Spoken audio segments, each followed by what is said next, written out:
Good evening and welcome to the Scarborough Board of Education Business Meeting. The date is Thursday, February 5th, 2026. Ray, can we call no. Everyone please join me for the Pledge of Allegiance? I will one day get the order right. I pledge allegiance to the flag of the United States of America and to the republic for which it stands, one nation, under God, indivisible, with liberty and justice for all. All right. Thank you so much. Ray, can you please call the attendance? Yes, Ms. Jacobs, Here. Mr. Kelleher, Here. Ms. Lindstrom, Here. Ms. Mauer, Here. Mr. Rockenstar. Here. Ms. Tarpinian. Here. Mr. Peeny Huff. Here. Ms. Ruskina, Ms. Claret. Thank you so much. Agenda item 4.0 is approval of the January 15th, 2026 workshop and business meeting minutes. If there are no objections, we will approve them as presented. Perfect. The agenda item 5.0 are January resignations, retirements, and new hires. That is a non-action item. The materials are in your folder for review. Agenda item 6.0 are adjustments to the agenda. Are there any adjustments this evening? I have none. I have none either. Thank you. Agenda item 7.0 is the Spotlight Award. 7.1 is the Student Spotlight Recognition. So for this, we'll turn it over to Abby and Sarah. So the February 2026 Student Spotlight Award winner is Eleanor Bannon.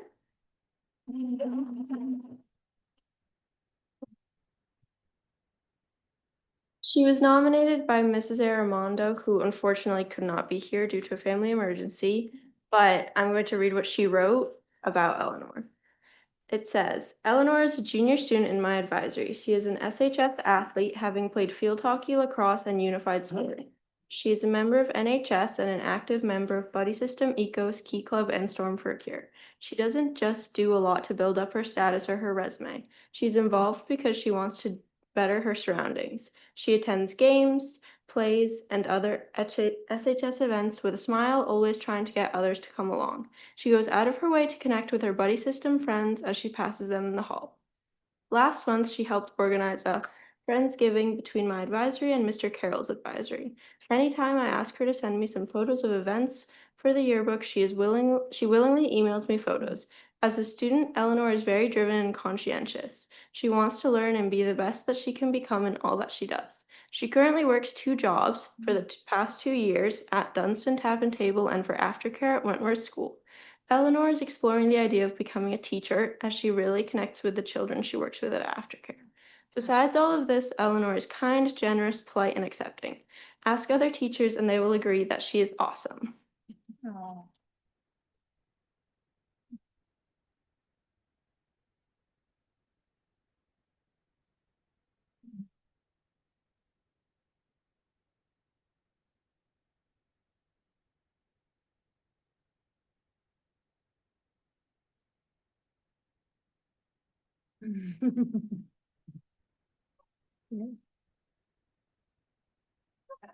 Oh, no, you're not required. Congratulations, though. That's very exciting.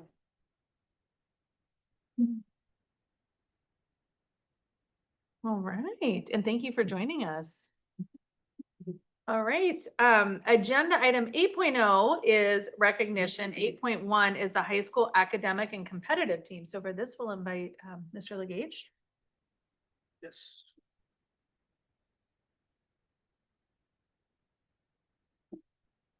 Well, thank you once again for having us. This is another one in our series of little report outs and recognitions for our club groups. So I'll start with Ms. Marceau is going to come up and filling in for Chris Hayward about the math team.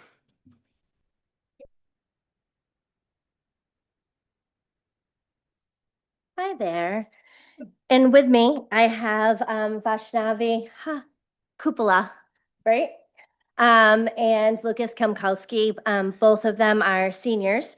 Math team for 4 years, both of you? Three. And Vaishnavi, actually, I used to be the advisor of the 7th and 8th grade math team, and she was with me in middle school and then came back as a mentor for a couple years after. So it's been a while. Mr. Hayward says the Scarborough High School math team is an academically competitive club open to all students at SHS. They meet once a week to practice with at-home opportunities for independent work via Practice Bracket with Solutions, as well as meet and topic-specific video lessons provided by Mr. Hayward. This flexibility in practice options allows us to have an incredible group of students that are able to balance being on the math team with athletics and other clubs. There are 5 regular season meets held throughout the school year. SHS hosts one of these in the beginning of November. For this meet, students help with details such as bringing in food for volunteer proctors and host coaches. The math team is proud to have continued involvement from former students and families. SHS alum Adam DeVoe volunteers for this meet along with Mrs. Maureen DeVoe, who very graciously donates pulled pork sandwiches. We are proud of the willingness of many SHS math department members for supporting this event and volunteering their time. The custodial department also deserves a shout out for their wonderful work with site setup and breakdown. Throughout the state meets, the top 10 mathletes with the highest average after attending a minimum of 3 meets qualify to represent SHS at the state meet held at the Augusta Civic Center every April. SHS traditionally places very high and has several members receive recognition for outstanding performances. The team won states in 2020 during COVID, and in 2023 tied with MSSM after the individual round and finished second. Scarborough is blessed with a student body that holds many talents and a copious amount of involvement. Students who join the math team have the opportunity of many academic and social benefits, such as spending time with other math enthusiasts, learning tips, tricks, and shortcuts to many complex math problems, experience material before learning it in the curriculum, and also above and beyond what is offered within the school day.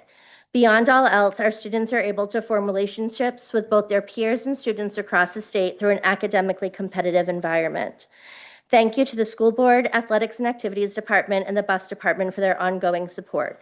If you're ever interested in learning more, feel free to stop by the study center any Tuesday with a pencil, calculator, and sharp thinking skills. Thank you. Ms. Smid with Model UN.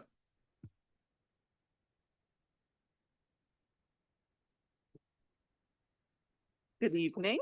This is Emily Klopp. She is our CFO. She handles all of the fundraising and donations and things that we gather so that we can go to conferences throughout the year. Great job. Scarborough High School's Model United Nations program is an educational simulation club in which students role play as United Nations ambassadors. They participate in meetings and conferences. Students develop skills in diplomacy, negotiation, research, collaboration, and public speaking. Student delegates represent assigned countries, work to resolve international conflicts, draft resolutions, and practice international cooperation. Members of the SHS Model UN program practice formal country introductions, parliamentary procedure, and debate techniques. Students work collaboratively to analyze complex global topics and write position papers. They strengthen their research and presentation skills. Delegates are required to compete in professional Western business attire, follow Robert's Rules of Order, and practice voting and negotiation strategies. Through this process, students learn the importance of diplomacy, professionalism, and respectful discourse. The Scarborough High School Model UN program has demonstrated success at conferences. Last year, SHS students earned awards for both position paper writing and diplomacy. This year, students have been preparing and for attending multiple conferences. Students this year attended the Boston Latin School Conference for the first time. It's very prestigious, very fancy. They also went to the Lexington Conference, where they worked in the Security Council, crisis committees, and the General Assembly. They did a fantastic job debating. Most students recently were involved in a FAO committee in which we had a freshman really stand out who got 50 other countries to join her resolution and get it passed, and she was awarded an honorable mention for this. So it was amazing. The Model UN program continues to be competitive and educational. Students' participation has increased significantly. Last year, we had 14 members. This year, we have 26. So we're really making some nice gains. They engage in fundraising activities like bake sales. We have our annual antique show. That will be April 4th this year. And we really would like to thank the activities department, the school board and district for supporting us. The kids are doing a fantastic job. So thank you.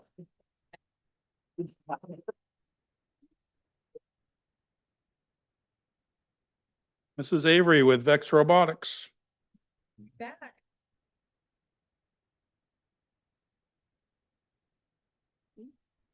So not only on Matthew, but they're also on robotics too, along with Henry Radowski, who's also a senior.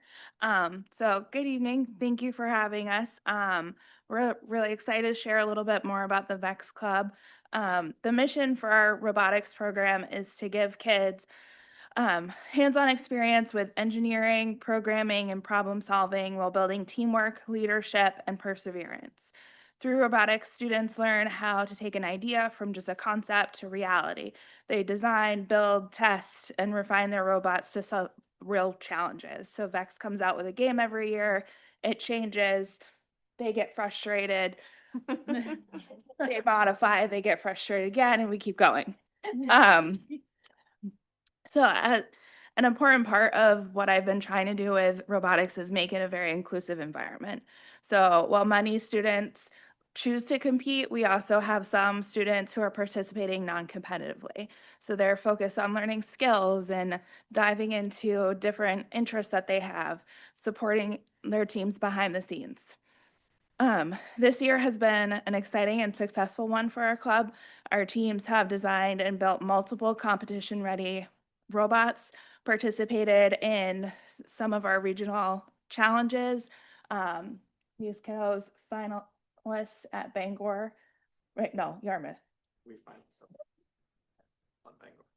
Yes. Other way around. And they also have won an Innovate Award, Design Award. Vaishnavi is also part of our other team. Both of these teams have qualified for states March 7th at the Point. One of the most impressive things that I've seen through this program is the leadership shown by our students. Veteran members are mentoring our newer members. They're sharing their resources, teaching them how to use the different tools, troubleshoot code, and work effectively as a team, because team management is a huge part of this. And I know adults who can't do this.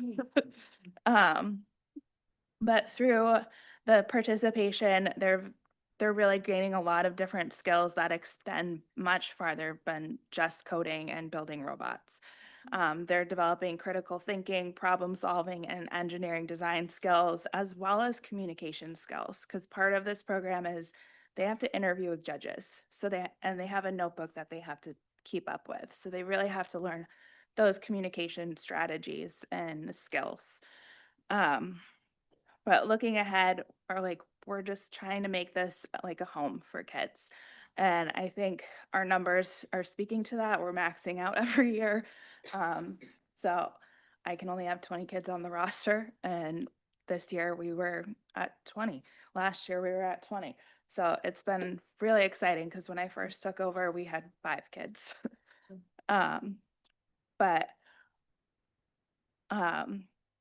We're just looking to continue this experience for kids, hopefully getting more kids involved down at the middle school.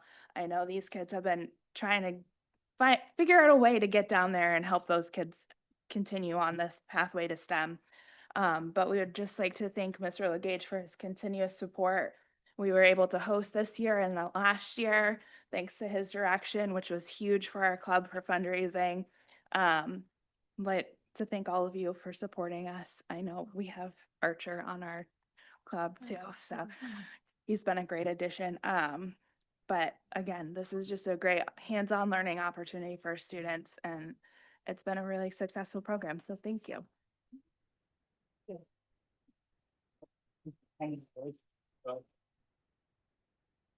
So that's it for tonight. I think you heard from some of our competitive groups, so they work really hard. And I think you heard, like I say, when we do our athletic presentations about education-based activities. So I think you heard a lot about the learning that's coming from participation in these activities tonight too, not just the activity itself. So I think those skills are important in terms of our education model. So thank you. All right, are there any comments? Yeah, please go ahead. It's just wonderful to see you all here. Welcome back to some of you. We saw you a couple Yeah. of weeks ago. Yes, I recognize you. And so super happy to get a chance to celebrate your success again. I think it's really important that we recognize the work that you're doing. And I mean to include working after school, as and going and also the Key Club and the other things that you're doing, but all the students here and the adults who are supporting them.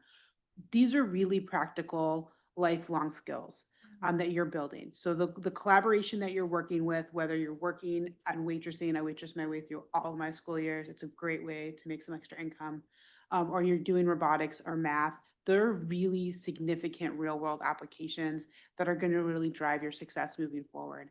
And we spend a lot of time thinking about how we can inspire every student. And when you find something that you're passionate about and you love and you can play with, and that helps drive your success forward. That is the best part of education that we can do. When we can marry and combine all of the practical things you learn in the classroom and some of those concepts that you've drilled on when you were younger and sort of try to figure out why they're making you memorize things, which my children are in elementary school. So they're always, why do I have to memorize multiplication tables? And it's hard to explain to them that someday for them, that might lead up to another path where you discover something that really is a passion for you. And that passion will take you through this part of your lives into the next. And we're so happy that we're able to support areas where you can develop that. So kudos to all of you. And again, I'm including our spotlight winner in that. I Yeah. think it's valuable. Working after school is valuable. I mean, you don't get awarded for that. No one is going to give you a trophy, but the lessons you're learning and the skills that you're building will absolutely serve you later in life. And that work ethic is really important. And it's no matter how you're showing it. I know you work with my Eleanor at school, and she loves seeing you. So thank you to all of you. All right, any other comments? Thank you, Freyla. She took the words right out of John's mouth.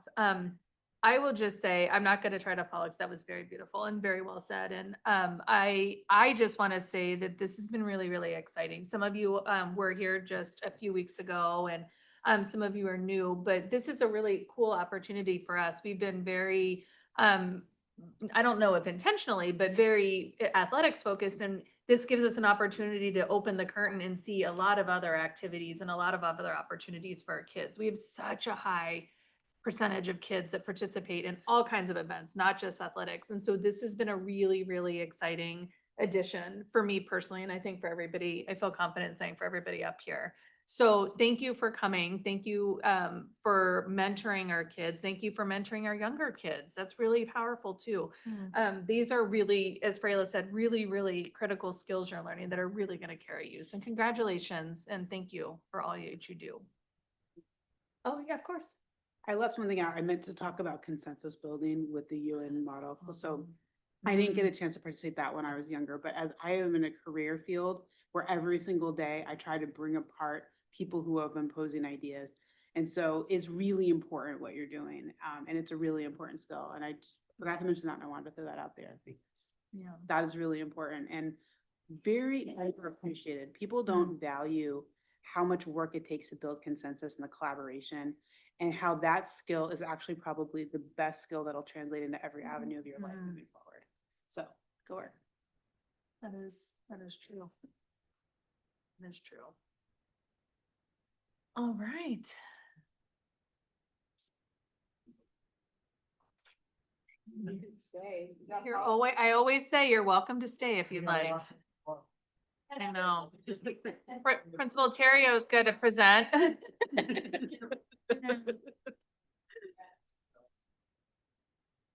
Oh. Something you're gonna say.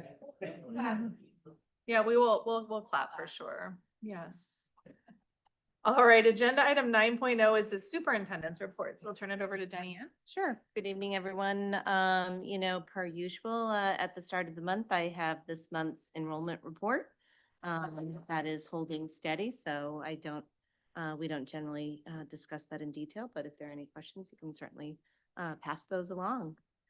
Our next slide is really, we've had some noteworthy things to celebrate since my last superintendent's report, and I really wanted to take some time this evening to give some shout outs to some of the really amazing work happening in our district. I'll start with the middle school. At the middle school, Carrie Ellen Avery, who's one of our Gates teachers, she, once again, this is an award that they have been very successful with year over year. She has led two Gates teams to win first and second place in the annual stock market game, which is fascinating, right? Like every year when I go and I see their award ceremony, I literally want to pull some kids aside and say, can you give me some financial advice? But our kids, year over year, even though they change, are very successful in this particular venture. And they took both first and second place in the overall winning category for middle schools that participated in Maine, as well as in the diversification category. They took first and second. So definitely something noteworthy to celebrate. The second piece is a big shout out to Scarborough High School. We've got Mr. Terrio here sitting thinking he's last, but I'm going to make it count.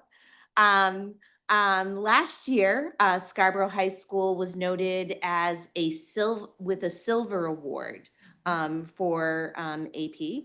And this year, we have earned the status of being a gold school as it relates to the advanced placement honor roll. And that is always based on the exiting students' success in terms of advanced placement. And so, I wanted to make sure that I was providing you with enough information. And so, for example, we achieved this status this year because of the graduating seniors, 69% of them took at least one AP course during their time at Scarborough High School. 53% of them earn college credit with their qualifying score, and 31% of last year's graduates took multiple AP courses during their time with us at Scarborough High School. So that really says a lot about the caliber of opportunity that exists for our students. Also of note is this year, the high school earned the AP Access Award. And that award specifically is to point out the number of minority or low-income students who participate in advanced placement. And I think that's really noteworthy because I think that aligns so well with everything we talk about when we say, what are the opportunities that we're building with our students to make sure that we're being as inclusive as possible, that we're eliminating the barriers. And I think, the College Board points this out because we know that students from minority or low income status have a much greater hurdle as it relates to entering college. And so it's really great that was called out. So huge kudos to the high school for that. And then on the athletics and activities side of things, some notable things as well since our last meeting. Our high school boys basketball coach, Mike Giordano, earned his 350th win as a basketball coach. And so that is a huge benchmark, for somebody who is coaching. And in a similar way, our girls' high school basketball coach, Phil Connolly, earned his 200th win. And so those are really notable. And finally, our high school girls cheering competition team came in second place at the MPA regionals last weekend. And so now they are off to represent Scarborough at states. So, you know, I love delivering this report and being able to share all of the amazing highlights because there are so many incredible things happening all over our district that so many people don't know about. And so it's wonderful to be able to share that with all of you. Yeah, and so the other, I always start with the good news, right? So the other piece of information that I really wanted to make sure that I was sharing with you at the earliest time possible is our state subsidy projections for next year for the FY27 school year. We received our notification last week that we are anticipated to receive $8,941,422.82 in general purpose aid next year. And if you're wondering, what does that number represent? That number represents $38,294 more than we received last year or for this particular school year, which is less than 0.5% of an increase. You know, this last year at this time, we were letting you know that we were going to be receiving almost $1 million additional dollars in general purpose aid. And that really helped us very much in our development of the school budget. We don't have that in the cards for us this year. And so this is going to be a much more challenging year because, as you know, over 80% of our budget is based on salaries and benefits for staff. And so I'm sure that in the coming months, we'll be discussing that in great detail. I did just also want to pass along that I know there are always questions about how that's calculated. The EPS formula is something that the state is continuing to study.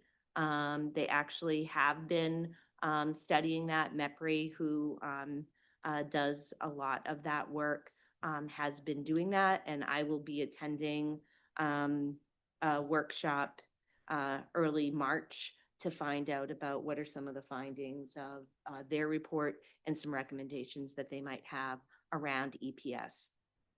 All of that being said, the EPS model is based on state valuations of local communities. And, you know, because we were such, we had such a low increase this year, I did really want to think more deeply about that. And in looking at the report, what really came to bear very quickly was that our local valuation in Scarborough has increased this year. This community, from state valuation purposes, is worth $6,569,933,333, which from last year is an increase in local valuation of $859,916,666. So it's really hard to argue with some of the numbers when people are asking questions about why we are not receiving more funding. Our community grew by almost $1 billion in valuation last year.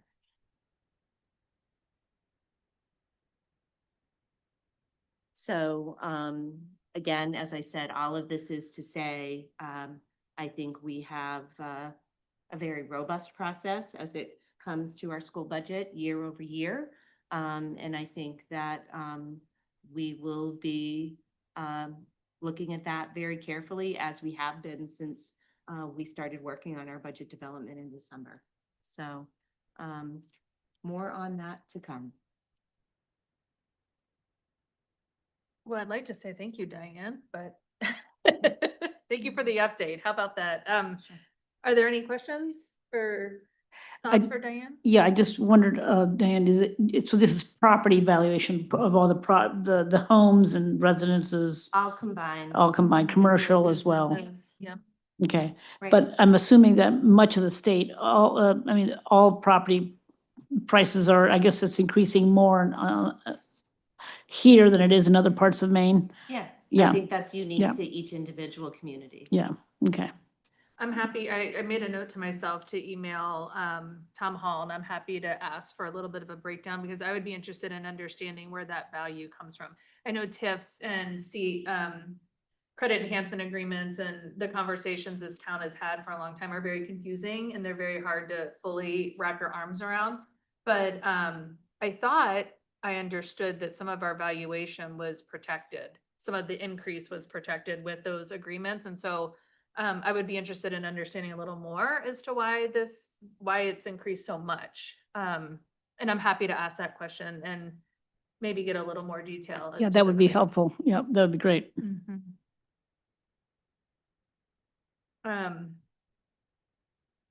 Okay. One more question. What, so this means that really puts a big constraint on our budget. I mean, because the council has a 0% mill rate objective in addition to the fact that we're not getting any, any additional funding. So we're going to have to really make some difficult choices, and some hard, choices budgetarily, just, looking. I think that there's, I've been in contact with, the council chair, Counselor Fellows, because, I did hear about their goal setting session. And, for those that aren't aware, the council had a goal setting session. They set a goal of a 0% mill rate increase.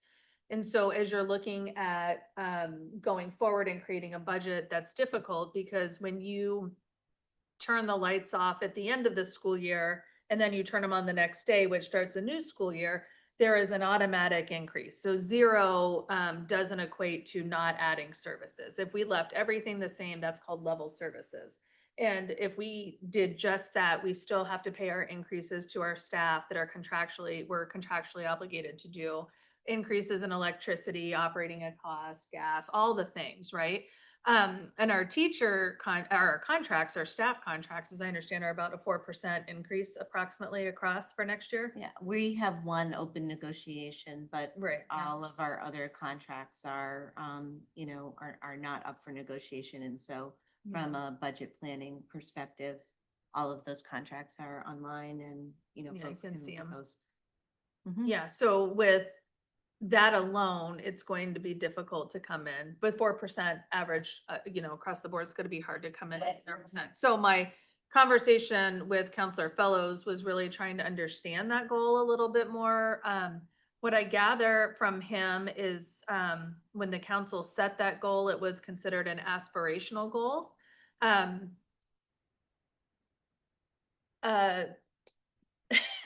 So I'm still a little confused as to why they set that specific goal if it's not really what was intended. So I'm still trying to understand a little bit. I share the desire to be fiscally responsible and to make sure that we're very cognizant. I think we all are. The ask we made last year, it was a big one, of our voters. And so I'm aware of the fear of affording day-to-day life when we have this school kind of this project looming in the horizon. So I do share a desire to be fiscally responsible, but I think we have been fiscally responsible. And so I don't think that we've been out of line in any of our asks. So I'm still trying to understand it a little bit more. I will share this with, Cal, I made another note to share this with Corey. Maybe we can share it with the finance team, on the town side and just kind of get them thinking a little bit more deeply about that goal and what that actually means and what they actually would like to see, like what specifically they would like to see versus what aspirationally they would like to see. So perhaps we can kind of start that conversation as well. Any other thoughts? All right. Thank you very much. You're welcome. All right, agenda item 10.0 is the chair report. I have just a couple of items on my list. The first is that Governor Mills did last week hold her State of the State address. And if you were not able to watch it, there was a few things that would impact schools. Some would impact us, some would not. 4 big things. The first was maintaining the 55% education funding. And I should back up. She presented her supplemental budget proposals. That's what this was. So the 55% education funding, was one of them. And as a reminder, and as you unfortunately just saw, Scarborough doesn't mean all the districts get 55% of the income of their education funded from the state. What it means is that the state funds 55% of the overall state budget. And then it's allocated per property value per that EPS formula we just discussed. So Scarborough's been about a 12% receiver. So that was the first one. The second one was a proposed statewide ban on cell phones in the classroom. She allocated about $700,000 to implement that. This is an interesting bill because there was last year, if you recall, there was a law that was passed that required schools, districts to create a policy. And that was to be done by August of this year. This statewide cell phone ban, if implemented in her proposal, would also be for August of this coming year. So it'll be interesting to watch it play out. The way that the supplemental budget works, the legislature then has to approve it. And so we're going to watch this process closely and see what happens. Generally, if you're talking about a budget process being done in June, that would really give districts across the state just a couple of months to implement, to kind of pivot from what they're currently doing and implement something different. So we're going to watch that and see what happens there. So that potentially could impact Scarborough. There was a third one that I don't know about its impact here in Scarborough. It is a 5.9 one-time funding request to enhance security with buses. Very specifically to look at anti-pinch door sensors in the crossing arms to make sure that those are on all buses across the state. It impacts about 2,300 main school buses. I wasn't able to verify if that was in We Scarborough. just filled out a survey for the state. I provided them with that information earlier this week. I believe of our 30 buses, about, is it 23 have the arms already, and we have ordered the rest. Correct. Right, before the governor even came out, because we made a decision that we thought that was really important. The anti-pinchers for the doors is something that currently only 3 out of our 30 buses have. And so, that is information that we shared with the state, because again, I think they're trying to get a dollar amount on, What that what actually would be looks the like. cost of those initiatives. Yeah. So, and that is in response to some very tragic accidents that we've had across the state. So that's the purpose of that funding. And then the fourth one does not appear from my review of our contracts to impact us, but it is the increasing the minimum pay that teachers receive. And based on the timing of it, I think our minimums are fine and wouldn't be impacted by that rule. So those are the 4, of course, there's many more things that were in her supplemental budget, but those are the 4 that were school related. And then the second thing I have is the, if you wouldn't mind skipping or going forward. Thank you. These are our upcoming workshops for this month and next, and the end of February, which is the 26th. So that is, for those watching, that is a week later than we would typically meet because of break. That is our pre-K and our CDS service, our required services update. And then in March, we have our budget workshops, which are scheduled now for the 11th and the 12th, and you see the times there. All right, any questions for me? Just to clarify, the 4:30 to 7 is PM and the 8:30 to 11:30 is AM. Is that correct? Yes, that is Okay, correct. okay. I will put that in the slide just to clarify. We don't want anybody showing up at 4:30 in the morning. Or 8:30 at night. I did think we are gonna be there till 11:30 at night, so that, That's right. Pass Thank on you that. for that. That's right. All right, agenda item 11.0, our committee reports. Our first is the community outreach report committee. Thank you. We just actually had a community outreach committee meeting tonight or this afternoon at 4:30, where we finally decided we would host our winter community forum as an open Q&A with some board members and district leadership on March 2nd. at 6 p.m. Located in the Wentworth Library. And so we'll be excited to welcome anybody from any Scarborough resident. Don't have to have a student in the school system. We want to hear from all of our citizens. Upcoming staff spotlight, our next award ceremony will be at our next meeting on February 26th. And then just another note that we're still planning and organizing our Senior Citizen Appreciation Dinner on April 7th from 4 to 6:30 at the Wentworth Cafeteria. The purpose of this is to celebrate and connect with our senior community while showcasing the amazing programs happening in our schools. Our next meeting for the Community Outreach Committee will be Thursday, February 26th at 5 p.m. Awesome. Are there any questions? Thank you, Charlotte. All right, curriculum. All right. We also met this week on Monday and went over the math. Well, previously there had been a math curriculum meeting that was scheduled. We were planning to update that, but that got postponed due to snow. We've had so much of that. So the math curriculum meeting was held on Wednesday, right?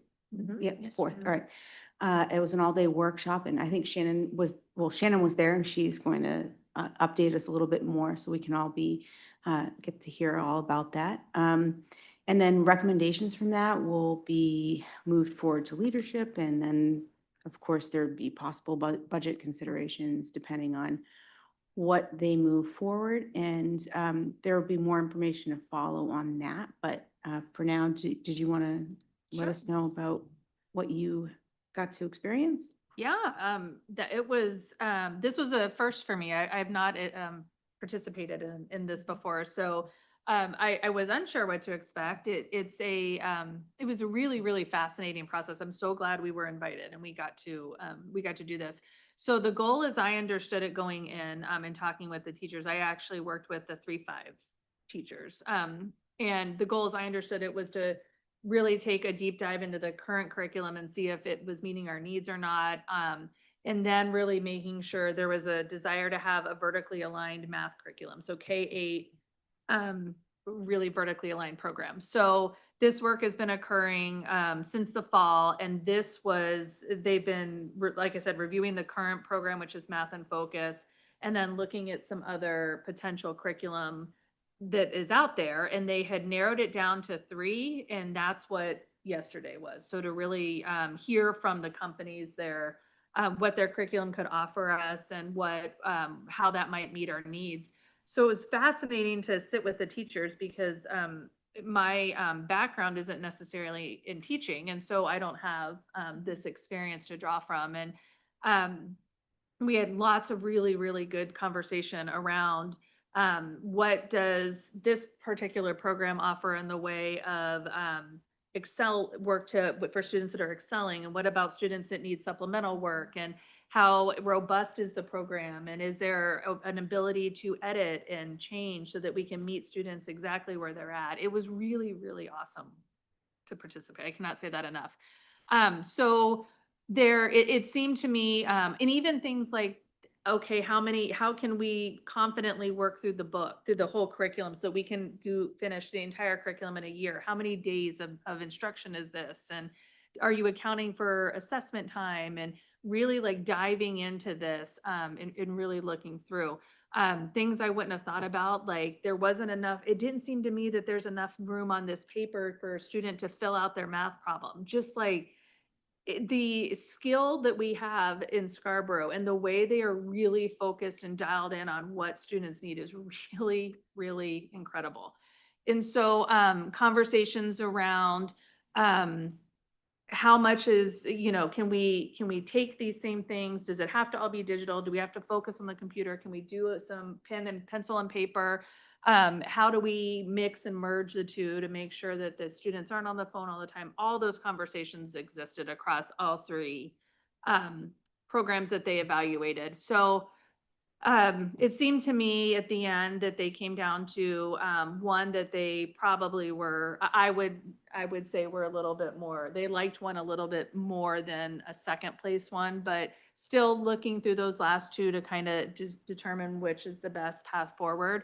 To Jillian's point, there is a discussion about the budgetary impact of this and what that means to bring on a new curriculum. And of course, I say I have no experience in teaching students, so I asked, I asked Kate, so does this mean like you know, like we buy books and the teacher's ready to go? And she's like, oh, no, that's not that process. So this was a really big learning opportunity for me as well. You know, there's a lot that goes into preparing our teachers so that they feel confident and informed and ready to bring on a new curriculum and teach kids. So all in all, I think their very hairy goal, their very big goal was to have this going for next year, but that might not be realistic given all of the things you have to do to prepare teachers and staff. So more to come on this as I understand it, and we'll hear more as it comes out.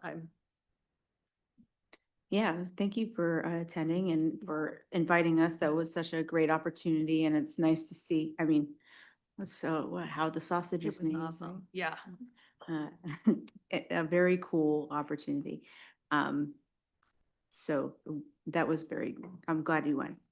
All right, so we also talked about the curriculum needs assessment. My goodness, I'm never gonna get that. Meeting that is coming up, and Kate was developing a form to go out to so we could select our community members. That should be coming up very soon. Those will be going out with the goal of about a 2-week time frame to collect that information, and then we will make a decision and let those community members know. There's a target date of April or May. There were multiple dates that were, well, there were only a few dates really, because there's so many other things going on. And she was looking through all of the dates. There's so many conflicts on the calendar. So it really, I mean, we all know it's difficult to nail down a date, but with those 4 options available, they're spread through April and May. There will be a date selected. There'll be, I think you said about 60 to 90 minutes for the meeting, and they will talk through all of the information available at that time, the data, and arrive at some conclusions. The community member selection will hopefully include representatives from each phase level, but it'll really depend on who decides to participate or fill out that form. And it's also open to the broader community, so we will be advertising that in multiple locations. And then we'll meet next on March 2nd at 5:30 and have some decisions to walk through then. Sounds good. Any questions for Jillian? I do have a question. Jillian, March 2nd, isn't that the community forum date as well? Oh, this is our regularly scheduled thing, and that's a good point. So just something to just figure out. You said you have it on the 2nd, right? All right. Yep. So some of us may be doing back-to-back meetings. All right. Thank you for pointing that out.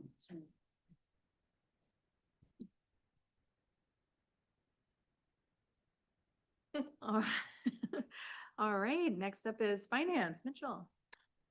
Alrighty, budget. We've talked a lot about budgeting and everything so far this week. I was gonna get a little bit into mill rate versus kind of changing the budget and our very lofty goal of trying to make a 0% mill rate increase, but seems to have been covered quite well tonight.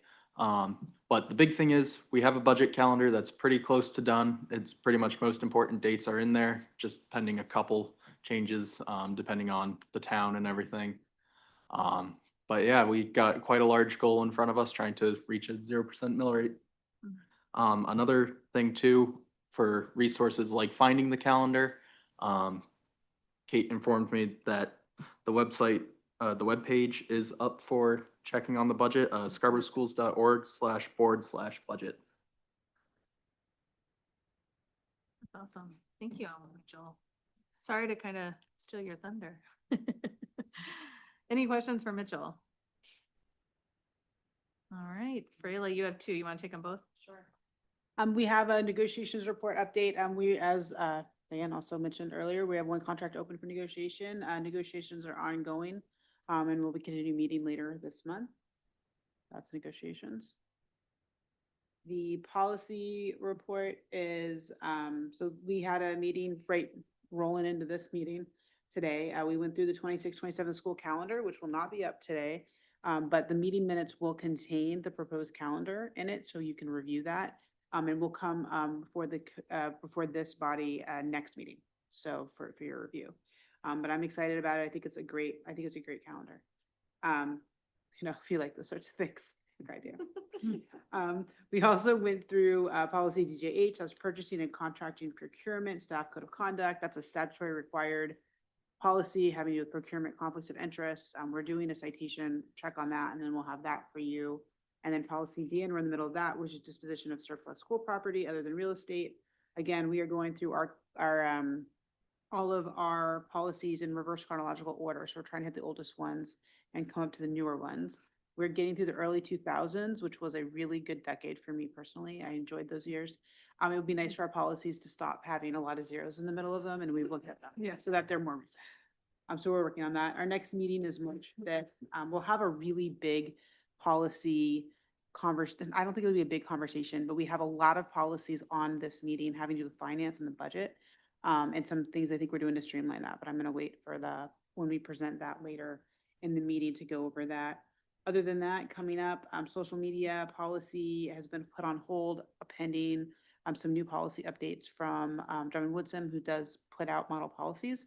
We vet those policies, and sometimes we change them, sometimes substantially, when adopting them. So we would like to wait to see what that policy is before we move into that, although that's a topic of interest that continues to come up. And we're also looking at complaints against school personnel, and public concerns and complaints, and looking at that, which might be a topic of interest to some folks.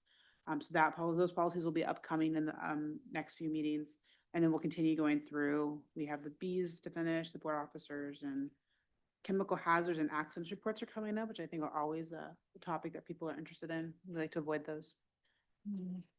We'll keep making policies. So. All right, thank you. Any questions for Frayla? All right. Agenda item 12.0, our liaison reports. Are there any reports? Okay. Do you have one? Really quickly, you hit the budget for the most part. So the governor released her biennial, her supplemental budget, which is essentially we have a biennial budget, which is a 2-year budget. And then every year on the off year, they then fix the budget mistakes because there are mistakes within 2 years when you do the budget. She released it yesterday. It's a very large document. I thankfully, Shannon went through most of it with you. The process as it goes before the legislature, they will probably make some changes as they normally do. It will then be reconciled and voted on and enacted later. So some changes can happen through that process. I'll try to keep you updated on anything that seems really important. Perfect. Thank you. I have two. The first is the DEMT committee met this on January 28th. Prior to that, I think I mentioned to you that we had been doing, Ray and I were part of and Diane too, actually, we were part of a subgroup that was working on a potential recommendation for a program, which is emergency preparedness, essentially. So giving the tools to the teachers so that they can prepare our students in the event of an emergency. So the work they had been doing on that, or that we had been doing on that, had really narrowed down to 2 programs. One, you probably, if you're at all familiar with this type of programming, it's called Alice. So it's one that's fairly widely known. That was one that we were looking at. The other one was called Hero. So this subcommittee had teachers and building leaders, and I was on it, and Ray and Diane, and we had our officers that were represented there as well. And so everybody really talk this through. And it seems to me that where they're leaning towards is the HERO program based on its, the way that the program recognizes the younger students and really speaks at their level and talks about emergencies in a way that feels like it's more education based versus Alice. It's really meant for any type of program, not just educational based. The HERO seems to be a little bit more education focused. So that was the subcommittee work. And then the big committee really talked about that at a bigger level and how they would look at that moving forward. One question that we had been kind of rolling around was there potentially some grant money available to look at to use this? And that money is with public safety and it's already been allocated for their trainings. And so one of the thoughts was, is there any other grant money that could be utilized to fund something like this? So that's still yet to be seen. Outside of that, there was conversations, really was the bulk of our conversation. There was a couple of other conversations around, there's some outstanding questions that were answered just around TAC use and logging into the guest network outside of the building. Counselor Kane sits on this committee now. And so he's new to the process. And so he had asked some questions as it relates to guidance in the event that, ICE procedures in schools. And so he had wanted some answers about that. And so we provided him, or Diane actually provided him with information on that. The next meeting is going to be May 27th at the Public Safety Building. They intend there to, sorry, what? What? Oh, Counselor Kane, yeah. May 27th, in that the HERO, we're meant to really discuss that program again, some common questions from dispatch, and then potentially some cybersecurity. So that's my first one. My second one is about the building committee, the post-referendum building committee. So this one, John and I are members of, and we can share this report if you wouldn't mind. Thank you. They held their first meeting in January. They are meeting monthly right now. And at that meeting, they elected their leadership team. So their chair, their vice chair, their recording secretary. It's April Seither, Thomas Eschner, and Michael Dumas. And you might recognize some of those names because all three of them, well, April was a former counselor and a former board member, but all three of these people did serve on SBAC 1 and 2. And so carried over to this and are serving in leadership positions. This first meeting was more of a really setting expectations, I would say, for lack of a better term, really setting those working norms, talking through communications and what that's going to look like, making sure that everybody understood to run their questions through the leadership team, where meetings will occur, how often they're meeting, reviewing the governance document and what the charge of this committee really is. So a lot of that getting to know you work happened there. Their next meeting is scheduled for February 10th. They are, of course, open to anybody who is interested in attending. They are in person, or you can join and watch remotely if you want. I thought that I put the website on. Oh, I did. For some reason, it's hidden by the Zoom screen. There's a website, if you're looking at this from home, there's a website at the bottom of the screen. I must have just made it a little too low. So if you choose to click on that, the recordings from the first meeting are there. You can see all of the committee members are listed. Their meeting materials are there. All that's available. So that's the first half. The second half is we had some questions from counselors, and I know from some on this board as a result of correspondence about the owner's rep. And so I wanted to kind of reset our expectations and our thoughts on that and just remind everybody where we were. So in November, after the public approved the school project at referendum, We met Counselor Kane, who is the counselor who served liaison to this committee. Myself, and Diane met with Lisa Harriman. Oh, and Tom Hall was there as well. And we talked through the different roles and what these things mean and really I tried to ground myself because this is new work for me. I don't have a construction background. And so this is a new territory. So, from that, I brought that information forward to you at our second November meeting. And at that time, we talked through what an owner's rep was, and there was interest in this whole board and having an owner's rep to serve. And, so that's kind of where we had left it. At that same meeting, Diane did, share with us a wonder that she had about having Todd Jepson potentially fill that role for us. And she had given us some information as to why. So that kind of, was tabled because the idea with the owner's rep is that it would start when the construction process was getting ready to start. So we would bring the owner's rep on at that time, which isn't going to be for probably another year. So nothing has happened since then. And that's kind of like we're in the same spot as where we were, quite frankly, in November. But just a couple of reminders. There is a budget for an owner's rep that is in our project budget, or building project budget. So that is the money that the voters approved. So that budget does have $150,000 set aside for an owner's rep.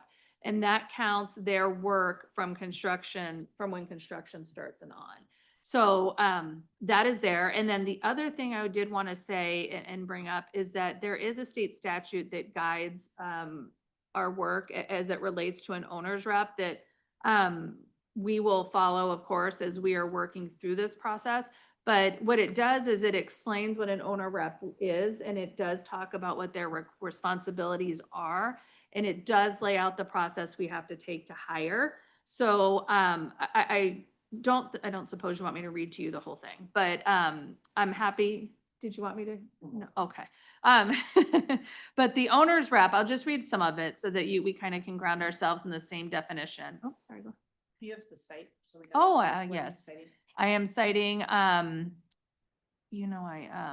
yes, it is part 4. It's Title 5, Part 4, Chapter 153, Subchapter 1. You're welcome. Okay, and it's, the subsection is 1753.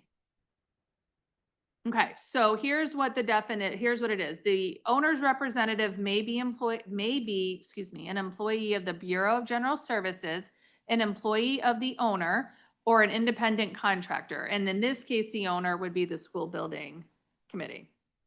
The owner's representative responsibility is to act as an advisor to the owner. It is the responsibility of the owner's representative to facilitate open communication among all parties, to help avoid adversarial interactions, and to promote a sense of trust and teamwork in order to accomplish the smooth execution of the project and see that project is completed at the lowest possible cost and highest degree of quality and workmanship that are consistent with the plans and specifications for the project. It does say that the owner's representative must be hired through an open advertising and interview process and is subject to final approval by the director of the Bureau of General Services. Following that, the responsibilities are listed. Things like preparing for and attending meetings with the owner or a committee representing the owner, providing guidance to the owner. It goes all the way down to assisting the owner in reviewing bid responses, contract negotiations, on and on.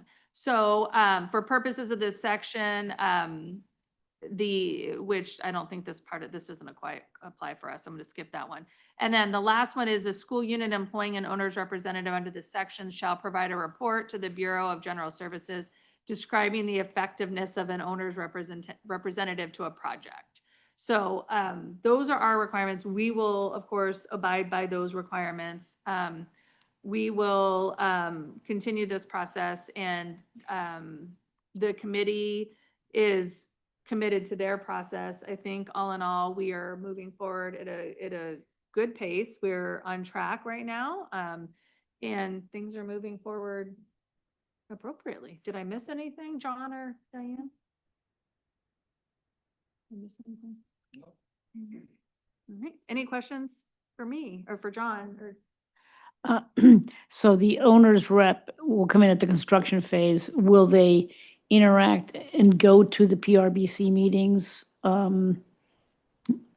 Or not? I don't think so. That's to be determined, Yeah. right? And again, because we haven't, really delved into any detail about that, I think that's to be determined. Yeah.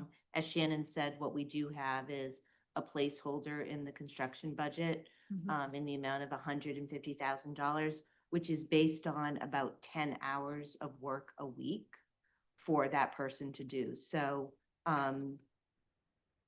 we'll have to, think in those terms of what are the priorities and, where those folks should be spending their time. Yeah. Good question. Any other questions? All right. Agenda item 13.0 are student reports. So we'll turn this over to Abby and Sarah. Okay. At the middle school this week, starting on the 2nd of February, as a part of Kindness Week, Builders Club is working with the Unified Club, and they are sponsoring a community outreach program to support Maine needs. So each crew has been assigned to build either a cleaning kit or a hygiene kit, and they will collect supplies to donate. And also, tomorrow is Scarborough's Got Talent, where there's lots of student talent, and it's really fun to watch. And it's at 7. This is at the high school Yeah. auditorium. And then Wentworth has been doing many fun activities for their students, supplementing the typical classroom education. Here you can see on the left a picture of a lesson with one of the Learning Commons librarians, Mrs. Durgan, as well as on the right, What I Need Time with Miss McPherson. And on February 10th, the Pleasant Hill PTA is hosting a bus driver appreciation day breakfast, and they're accepting donations. And February 12th is the 100th day of school.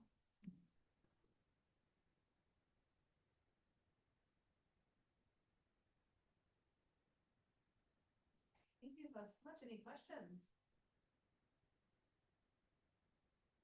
All right, agenda item 14.0 is general public comment.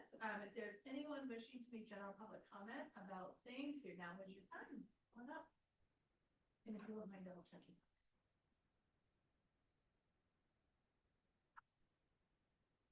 I'm Sue Hamill, and some of you, I know most of you. I was on the school building committee, part 1 and 2, and I wasn't part of the earlier committee in the referendum that failed, but I did attend a lot of those meetings. So I've been involved, or I've been watching this project for quite a long time. And although I did oppose the recent referendum, I'm on board with this now. Like, we're doing this, we're gonna make it happen, and we want this project to be really successful. But I'm here, I'm sure you've seen the emails that I've sent. I have sent a couple, and my background is not construction. But I was on the Public Safety Building Committee, and although we didn't have an owner's rep with that, we did have construction management at risk. And there were problems that developed. That was a $21 million project. And we were very glad that we had construction management at risk. We're not allowed to do that with school buildings. So I know when we built Wentworth, and I wasn't really following that, but that was a $39 million project. We did have an owner's rep for that project. These days, construction projects have become so complex, and the fact that this is $140 million, involves 5 buildings, will take place over at least 3 years. It has become increasingly becomes standard practice to hire an owner's rep to really watch the money, watch the schedule. Question change orders will come up, and there will be a lot of them, and to catch problems early. And I'm just very concerned about the idea that 10 hours a week would be enough. You have to have somebody who is willing to sit and read through a 200 or more pages of specifications, and who really knows construction, very deeply. And it's a different skill set, costing out construction. And an owner's rep might even have a team at certain times of all with special skills to watch over what's happening and protect the town. So I like to think of it, if you've ever built a house, and I built two, it's kind of exciting. You hire an architect or a builder, maybe we'll have the plan, and you get going and you think this is great. And you pretty quickly arrive at a point where you realize that you and the builder you're on opposing teams. You're on competing teams with different goals. And it's just the nature of how these projects work. And our project is at least 300 times what you would typically spend on a house. And you really need to have someone with really specialized knowledge and dedicated full-time to protecting your interest. So I'm just really asking, please consider the schedule and the amount of money that you have budgeted, and it's important. We really want this project to go through smooth and no overruns, and if anything, come in under budget. Thanks.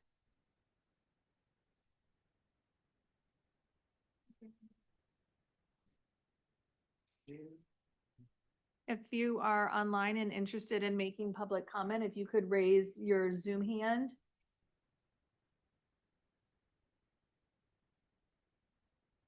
All right, seeing none, I will close public comment. Thank you so much. All right, agenda item 15.0 is new business. Nate, it's your time. 15.1 is the high school program of studies.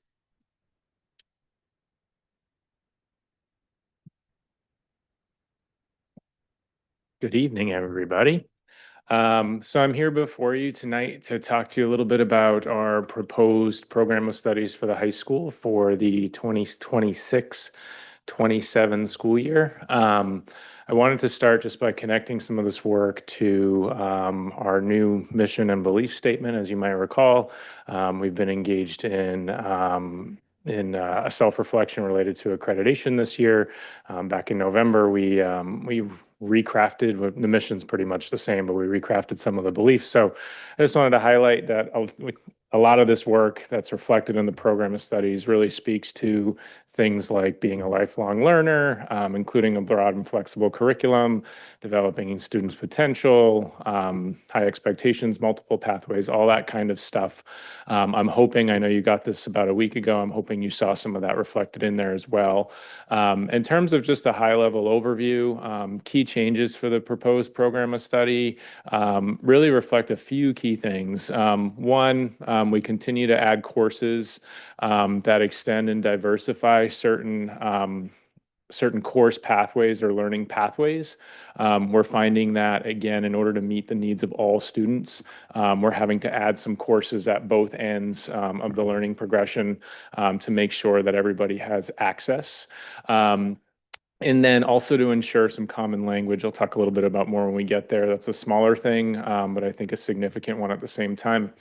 Another key thing that we're trying to do here is eliminate some classes that are being affected or replaced by changes to pathways. As I'm sure you've noticed in your review, there were a number of new courses. They weren't all thrown in on a whim. A lot of it reflects at least 1 to 3 years of conversation, discussion, and thought. But there are some fairly significant changes to some core pathways, which I think are really interesting. And then always, as always, eliminate some things where we're just not seeing a lot of student enrollment. And so that's sort of our focus, I would say. If I could get the next slide, please. So I spent some time trying to think about the easiest way to try to explore and explain some of these changes to folks. So I went with visuals this year. Hopefully, these will be helpful in terms of slides. So the first area I wanted to talk a little bit about is the science department. There's a couple of things going on in the science department that I just want to highlight and talk to you about, and hopefully the changes as you look at them kind of start to make sense as you hear me talk. So the first thing, as you might recall, we've expanded or extended the learning pathway, particularly in science and math, the last couple of years, as we've seen more new Mainers come in, and some of those students having interrupted educational background. We can't throw a student who maybe hasn't been in school since 6th or 7th grade. We can't just throw them into, a biology course and say, here you go. And so what we found ourselves doing the last couple of years is having to add stuff in our curriculum that's going to help them build that educational background. It's not that they have a learning disability. It's just that they need some formal schooling and some formal education in some content areas in order to help them hit the ground running with our curriculum. So we're going to be adding in a course. It's called Foundations of Science. That's really replacing a couple of things. The last couple of years, we've been running something called Foundations of Environmental Science. We've also been running a Foundations of Biology course. The way we've been using that term foundations, I think, is a little bit at odds with how we've been using it in the math department. In the math department, when we use the term foundations, it's really been a pre-high school course, something we have to have in order to create access for all of our students. But it's really reflecting learning goals that one would encounter more in like 6th, 7th, 8th grade. And so in order to, I think, make sure that we're using our language in the same way so that people reading our program of studies can understand that Foundations of Science is going to mean the same thing in science department as foundations language in the math department. We're eliminating, as you'll see on the next slide, a Foundations of Biology and a Foundations of Environmental Science. We're just going to have a Foundations of Science course. That's going to feed into environmental science. So we'll take a year, get kids ready there. And then what we've seen the last couple of years is, I think, a year of foundations. If our focus is environmental science, I think a year of Foundations of Science is going to be enough based on what we've seen to get kids ready for environmental science. And then we can close some additional gaps there to get kids ready for biology.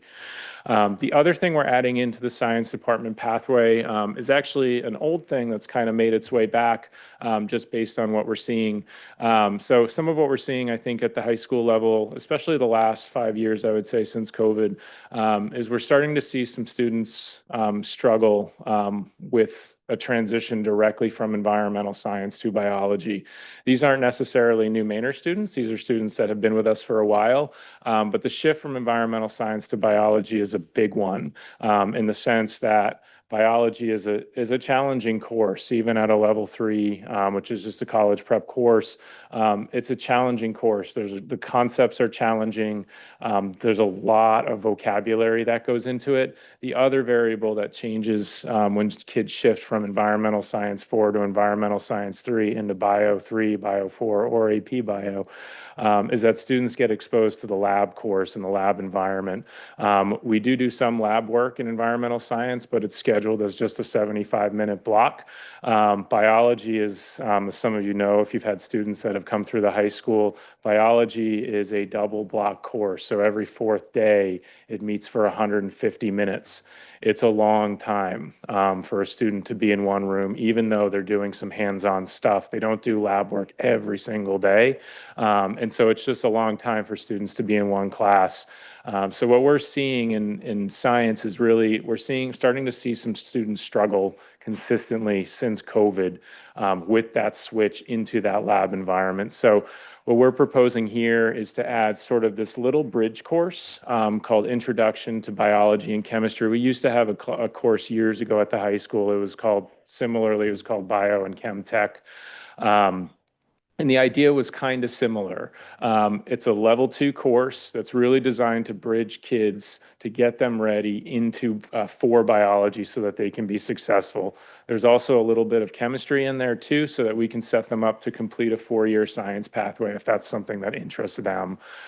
Might not get all the way to physics if they're bumping out into that sophomore year, but at the same time, it does get them ready for a college preparatory science experience over their 4 years with us. So that's really exciting. I think it'll be interesting to see how it goes, with having that little bump out of a pathway. I think the thing that I really like about it is that it's providing support for students who need it, but it's not providing anybody with an out. The idea there is to, yes, if you need a little bit extra support in order to be successful in bio, we have a course that'll provide that to you. But then you're going to jump back up into Bio 3, which is something I really like. So we're really curious to see how it goes. But again, I think it's really based on solid reasoning and solid thinking in terms of what we're seeing and experiencing on the ground level. Next slide, please, Cheryl. Or Ray, sorry. My bad. So this is just sort of a summary slide to give you an idea of what's going in and what's going out. On the left side is what's coming out: Foundations of Environmental Science, Foundations of Biology. What's going in is 2 full-year courses, Foundations of Science, and then Introduction to Biology and Chemistry. So it's just a summary there. Next slide, please. These next 2 are pretty straightforward, I would say, in terms of where they exist in our pathways. So we have a new course that's proposed in the 26-27 program of studies in performing arts. That course is percussion. One of the things we're seeing in percussion is that students who are playing percussion instruments are coming in and needing a little bit more support and instruction and skill building than students playing other instruments. There are different theories as to why that might be happening, but the reality is that it's happening. And so one of the things that we're proposing here is to have a separate class for students that are playing percussion instruments.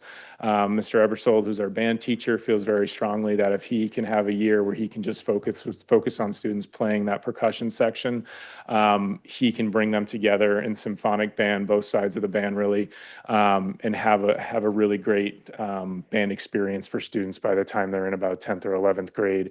It's just challenging. His classes can range anywhere from 20 to 60 students. And so trying to give feedback to students or specialized feedback to students when they're in that big of a class can be a real struggle. So the feeling here is put a percussion class in, have students that are playing those instruments come into that class, and then we can bring together the whole band and symphonic band, usually in 10th grade, but there'll be some juniors in there as well. So that's the simple proposal there for performing arts. Next slide, please. That one explains itself, nothing too complicated there. This one too is pretty simple. A couple years ago, you might remember we had an intro to photojournalism course. We could not get any traction with it. Much to my disappointment, we advertised and recruited. I thought it was occupying a really great space within our visual arts pathways, and we just could not get enough students to take the course. So we've gone back to video productions too. We'll be pulling out intro to photojournalism, and we'll be going back to video productions too. That's one that's been a fairly tried and true class over the year. We almost always have enough students in there who register to run it. We thought photojournalism would catch, it just didn't. So that's a course that we're going to be eliminating based on enrollment, and we're putting video productions too back in place. Pretty simple there too. 1-for-1 swap. English is where probably the most change is happening. And it's happening to a core pathway. English is a 4-year requirement.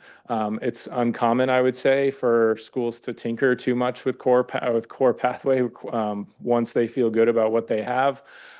We've been having a conversation in the English department, I would say, for about 2.5 years now. I think the thing that kicked it off, they've had these conversations off and on, I would say, for about 4 to 6 years, maybe even 5 to 8. But the thing that really kicked off this round of conversation was actually integrated credit. We had lots of great conversations about how to handle integrated credit. As you might recall, integrated credit is it's related to students getting core credit when they take career and technical education programs. We're counting that for core credit based on program recommendations for students over on our side of it. That was very new. That was in response to a state law that was passed a couple years back. We took a year, looked at that problem, talked with other area principals who had a little bit more of a template and experience that they already had in hand, and were able to get that going. Part of that conversation, because English occupies a unique space at the high school in that it's the 1 4-year requirement that we have. So you have to account for it first semester to 8th semester. And so that we really had some fascinating conversations about, well, what does integrated pathway mean? How does this jive with what we do, or integrated credit mean? How does this jive with what we do in terms of our existing English pathway? And that conversation kind of led down to, well, what about semester seminars? What might that look like? And so English has been talking about this for 2 years now, and they've decided to take the leap, which is really, really cool and exciting. So, and to give you an idea of what this pathway used to look like, if you kind of look on the left-hand side of the screen, you'll see it was pretty straightforward. In grade 11, students had those 4 options, primarily AP Lit, English 11-4, which is an honors English class, English 11-3, which is college prep class, and then English 11-2, which is a high school standard class. From there, students would, transition into their grade 12 class. I don't want to deceive you. Some students do go down. It's not that they can't. It just added a lot of arrows and visual clutter. But for the sake of just kind of keeping things neat and clean and tidy, you can kind of follow where students would go for the most part once they switched in from grade 11 to grade 12. The new pathway adds complexity, but rather than thinking of it as complexity, I would encourage you to think of it as options and pathways. And so basically what we're shifting to, we're still going to have AP language. We're not touching that. We have a lot of students that take that course. It's not one we want to throw out or change or anything like that. But everything underneath AP language is going to experience a little bit of a shift. So basically what the English department came up with is we're going to offer semester seminars, 2 in the fall, 2 in the spring. I'm representing it here as the same 2. That could change year to year depending on what we see for next year. But the first course is a course called Memoir and Identity. We're looking at offering a level 4 and a level 3 of that. You might have noticed in your program of studies that we gave you that there was only one write-up for the level 3 and the level 4. That's in part because we have a framework that we believe will work really well for these courses. However, the real building of the course won't happen until the summer. We've got some money set aside in the budget so that they can tackle that. The good news is none of this is coming from scratch. A lot of this is, I don't know if you've ever met an English teacher, but they're always leaving things on the shelves in terms of like stuff they wanted to bring into the course, but they ran out of time to bring in. And so a lot of this stuff, like the memoir course, there already is existing memoir units in some of these other English courses. We already have like psychology and sociology and lit. That's the P/S lit course. We already have an elective that deals with some of that. The villainy course, we already have some electives that deal with that. The power, persuasion, and politics course, we already have some units that deal with that. So a lot of this is building out courses from existing units of study or existing courses that are getting folded into this. So in terms of what we're looking at next year, for the fall, we're planning on offering the memoir course, the psych and soc and literature course, both at level 4 options, and then also offering the memoir course and the psych and soc and literature as a 3 option as well. Those will both run 1 semester, the fall, and then we won't run them again until the following year. Second semester, we're looking at running 2 different courses at 2 different levels. So the first one would be the Power, Politics, and Persuasion course at a level 3. It's a level 4 and a level 3, so at an honors level and a college prep level. And then the other one is called Villainy and the Study of Character. And that too is it's actually really fun. It comes from an existing course now, and we have a lot of students that really enjoy the course. But that's going to be at a level 4 and a level 3 as well.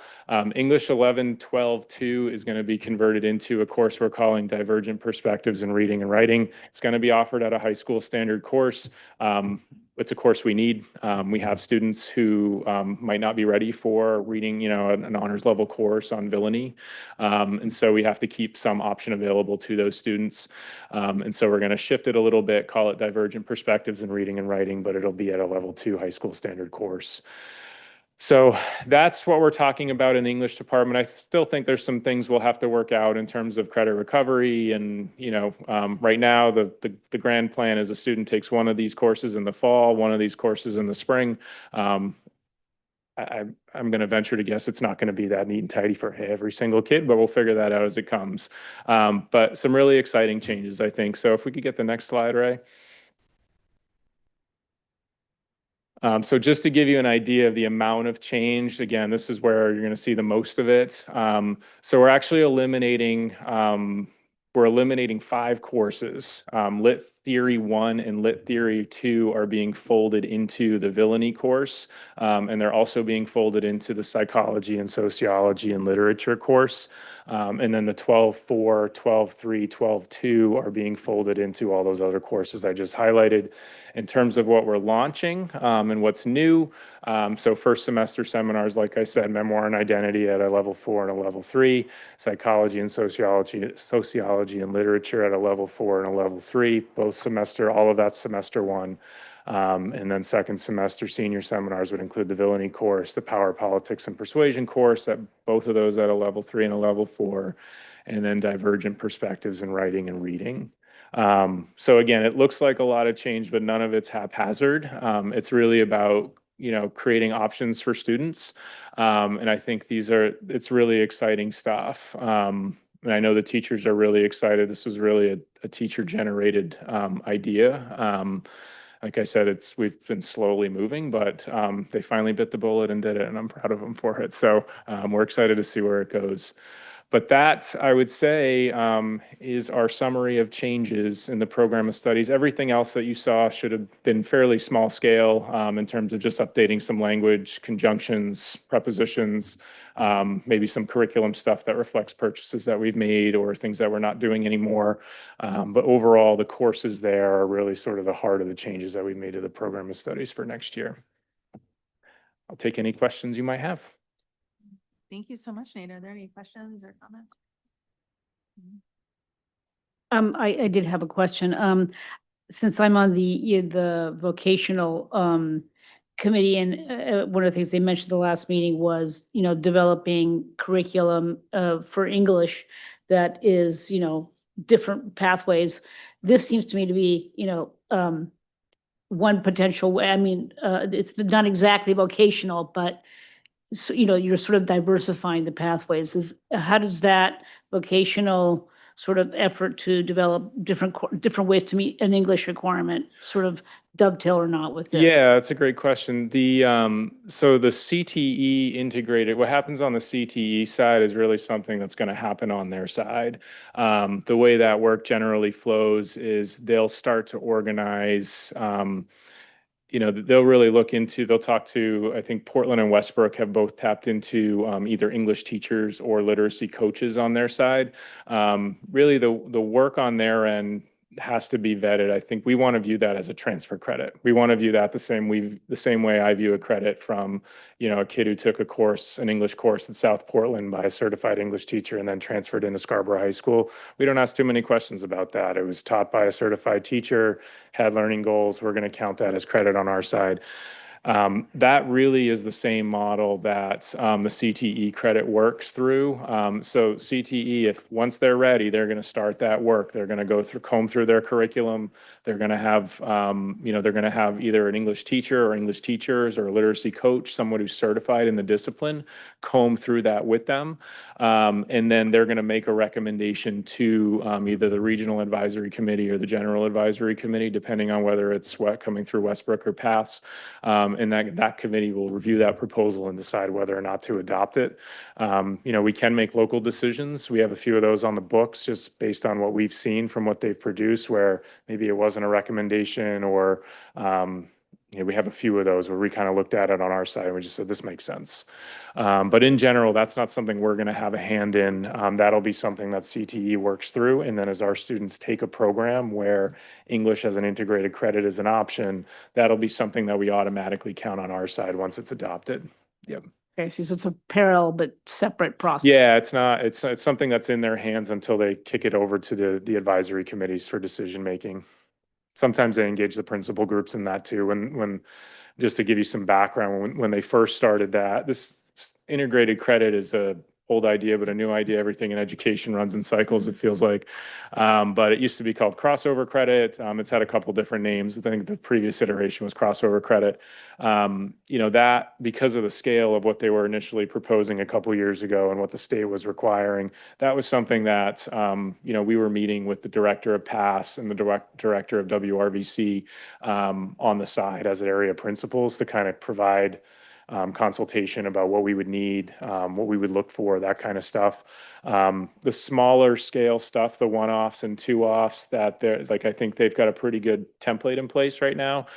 So I expect as they make program tweaks every couple of years, they're going to come back with new recommendations. But if there's anything grand or controversial, they'll certainly engage the area principals before that shows up on our RAC agenda or GAC agenda.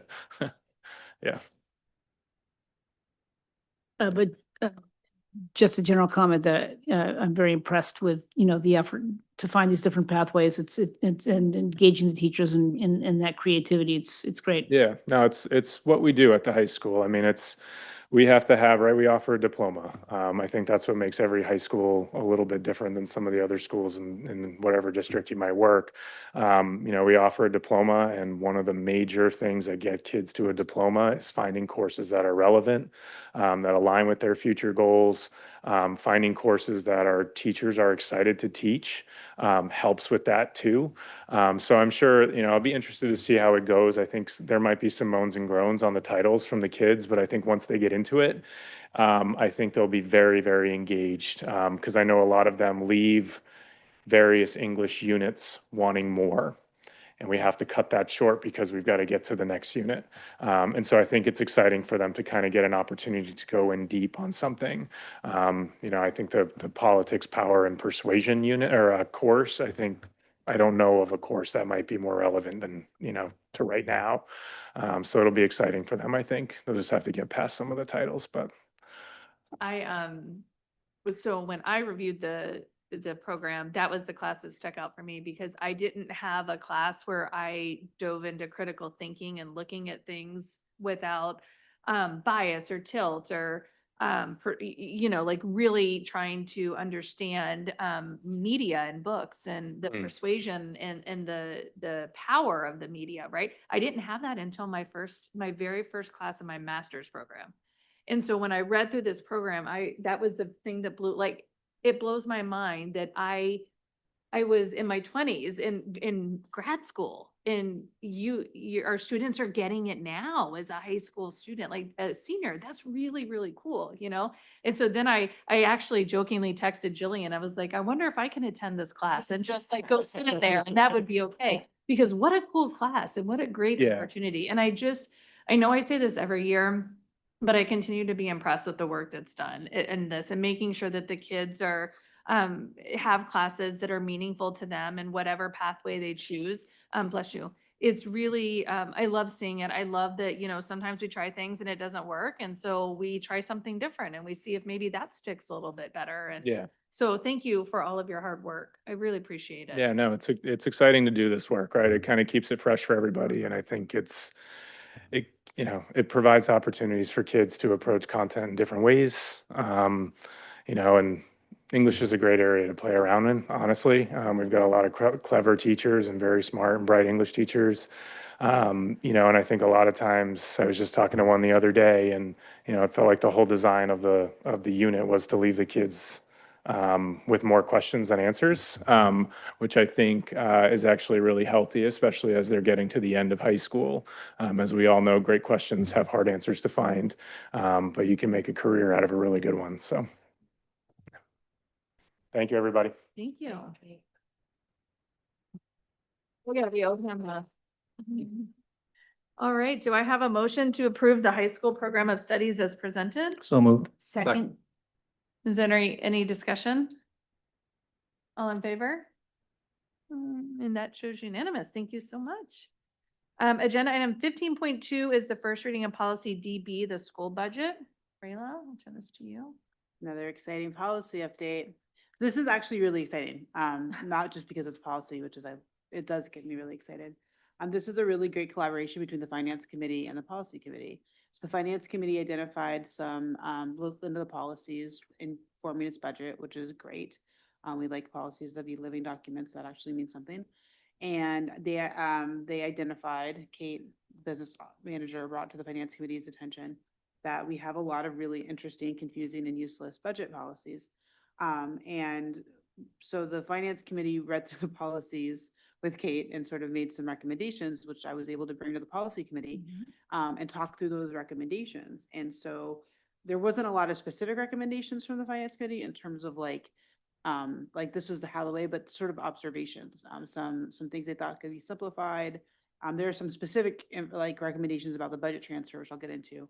But ultimately, DB as a package would ultimately, if we adopt it and move it to second reading, at the same time, you're going to see a motion to strike and what I forget what's that, retire a bunch of policies. So DB, our model, not our model, our proposed draft of DB.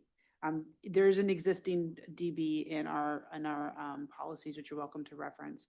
But the model DB, the working draft DB that we're proposing, would actually take the place of our existing DB, would also take the place of DBC, which is, we had an annual budget and a school budget policy, different policies. Those are the same thing. DBC-P, which was a school budget planning procedure, DBG, budget adoption process, DBJ, budget line transfer authority, DIC, financial reports and statements, and DKC, expense reimbursements. So all of those policies we have lifted, put them together, and we made them into sections into DB. So DB has incorporated the intent and the purpose behind all of those policies and put it into one complete policy, DB annual budget. And so I'm not going to read it to you as much as you like hearing me read policy to you, but it goes through the annual budget, sort of what that process would look like. It references our calendar. So Kate has developed this. She calls it Easter colors. I think of it as ice cream colors. Calendar that we publish every year. Mitchell did a great job of presenting to us earlier today. And that has really been the guiding documents that at least I've oriented myself every year around that document. So what's happening next? Where are we in the process? What needs to happen? So we can understand the process that we go through to understand and overtake the budget in conjunction with the town, because obviously we're a part of the town's budget, and then move that through to the June referendum when hopefully it gets adopted and then becomes the school budget. It's an enormous amount of work that the district does. It's extremely important work. And so this policy would guide that. But instead of having, our old policies had some really specific deadlines, like 90 days before this date, then this was going to happen. Instead of having those deadlines, because quite honestly, our budget has to revolve around the town's budget process, because it's a part of that process, and they set those timelines. So they set sort of, obviously it has to be done in time for the referendum in June. So it's not like a completely elective process, but it has to be set around the time they schedule for presentations. So our presentations have to happen before that, because we have to have first reading before it goes in front of the town. So there's like a dance between our timeline and the town's timeline. So it's mainly dependent on the town's timeline. So us having specifically hard deadlines in our policy and procedures didn't make a whole lot of sense. So what we did instead was to require the superintendent to publish a calendar every year that lays this out with the intent that the calendaring time will give the board, the finance committee of the board and the board time to review the information before we move it to first reading. So we have a time to discuss it, digest it, make recommendations, and so it gives us notice, but it doesn't have, again, these arbitrary deadlines because we don't care if it's day 89 or day 92. We care that we have it in time to review it before we have to go to first reading, which we typically do through the presentation process, which I have found incredibly helpful, interesting, and gives me all the information that I need to go out and talk about the budget and feel confident that I'm able to do that well. So it continues what we've developed as good process here, and it enshrines it in procedure, which it hasn't been before. So Kate, because she's magical, has just produces really good process. We're now making that the process moving forward, because although Kate will be with us forever, in the case she doesn't, we will make sure we have enshrined her process because it is good process that's working for us. So that's what the process becomes in this proposal. It then makes a section 2, which is budget line item transfer authority. So we had some low transfer authority, and the finance committee made specific recommendation of dollar amounts to the policy committee, which would, so there's 2 types of budget transfer. So you can transfer within, like, if you think of them as groups in the budget. So like in transportation, you have like driving, you have bus maintenance, you have things that are all have to do with transportation. We used to have to do some budget transfer approvals between lines within the same column or the same group. We've eliminated that because essentially the voters have already approved that money for that department. So it doesn't make sense for the board to go back behind it and say, yeah, you can use this amount for driving, for this amount of contracting, for other types of drivers, and move it from one line item to another line item within the same group. So we're not changing anything that voters have approved that we have voted on and recommended. We are continuing to approve transfers across cost centers. So if we're moving them from different groups, so if we're taking money from transportation and for whatever reason, we decide we're moving it to athletics, maybe because we need some transportation in athletics and that's where the line is. So there may be a reason to move from one group to another group, but that would be unusual. We will do it from time to time, but we shouldn't do it often because the money that's been appropriated that we have voted on and the voters have voted on have been for a very specific purpose, and we should not be moving it between those groups. Kate estimated that we do it less than once a year. It happens on occasion. There's always a good reason, explanation. That if it's more than $10,000 will come before the board for a vote. And so everyone will have notice of that because that's something we should be brought to our attention. If that kind of, it's a budget irregularity, it's not fraud, it's not waste, it's not bad planning, but it's an irregular process and one that bears some scrutiny. So we're going to scrutinize that by having it voted on and approved by the board. So that's the decision that we made with the recommendation, and the board policy committee continued with that. The rest of it is some of the policies seems really silly, like you have to have financial statements and reports. Sure, yes, we do. We do have those, by the way. There's plenty of them. Kate will talk to you for hours about it if you want more information, and she puts it all on the website so that you can reference it yourself.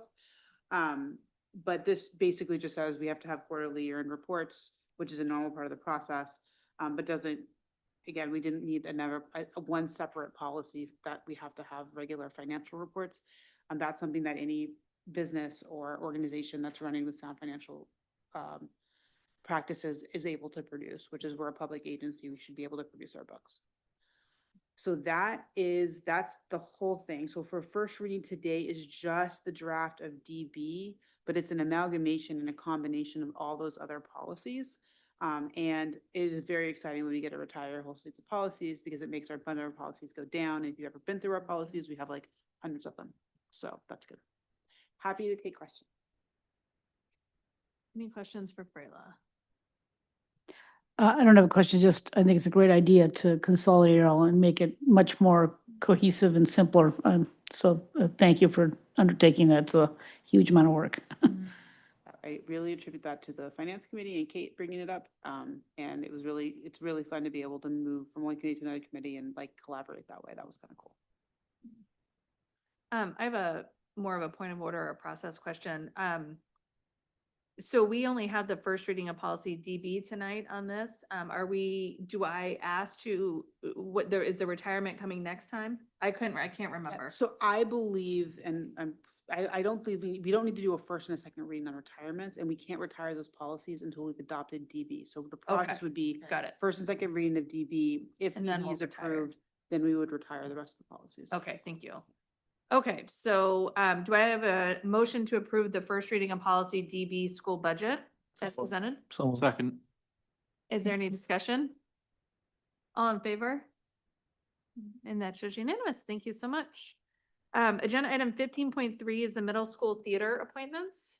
Yeah, that information is provided to you in your packet, and I would respectfully ask you to approve those appointments. Thank you so much. Do I have a motion to approve the middle school theater appointments as presented? So moved. Second. Any discussion? All in favor? And that's unanimous. Thank you. 15.4 is the middle school winter 2 coaches. Also in your packet, and I would respectfully ask you to approve. All right, do I have a motion to approve the middle school winter 2 coaches as presented? So moved. Second. Any discussion? All in favor? That is unanimous. Thank you so much. 15.5 is the Wentworth School donation acceptance request. Yes, in your packet, you'll see a memo from Kate with this request. I'll read it to you. On January 30th, 2026, the Wentworth School received a donation check in the amount of $500 from Project Grace. This donation will establish Cindy's Closet in honor of and in appreciation for Nurse Cindy Fasulo, who retired on January 30th from Wentworth School. We respectfully request that the school board approve acceptance of this donation on behalf of Scarborough Wentworth School with many thanks. I happened to have the opportunity to be present when this happened. Last Friday, Cindy is a longstanding LPN who has worked in our district for over 25 years. You will have an opportunity to see her because she'll come back for the spring recognition for our retirees. But as part of, her own personal commitment to the community, she has been very tied in with Project Grace. And over the years, she has helped to fill many needs and been a great conduit between Project Grace and our schools. And so the funds that they have donated are going to be used to purchase, I guess for lack of a better word, kind of like an armoire for the Wentworth Clinic, where they can store all the extra clothes that our students need from time to time, right? If they get wet on the playground or, different circumstances happened. And you can see on the back of the memo, this was framed and provided to Cindy as, part of the check receiving that happened last Friday. And they will also create a plaque that they will attach to that armoire so that everybody knows that that's Cindy's Closet. So we're just really thrilled. We have a lot of unsung heroes in this district who do everything they do every day without any desire to be acknowledged, but just because they generally care for our kids. And this was a great opportunity for Project Grace to step up and assist us, but then also recognize somebody who's really been a great little angel for us. That's so lovely. All right, do I have a motion to approve the Wentworth School donation acceptance request as presented? So moved. Second. Any discussion? All right, all in favor? That's perfect. Thank you so much. Thank you. I think John was the first and Mitchell second. Sure. Agenda item 16.0 is adjournment with no objections. We will adjourn at 8:53 p.m. Thank you so much, everybody, and have a good night.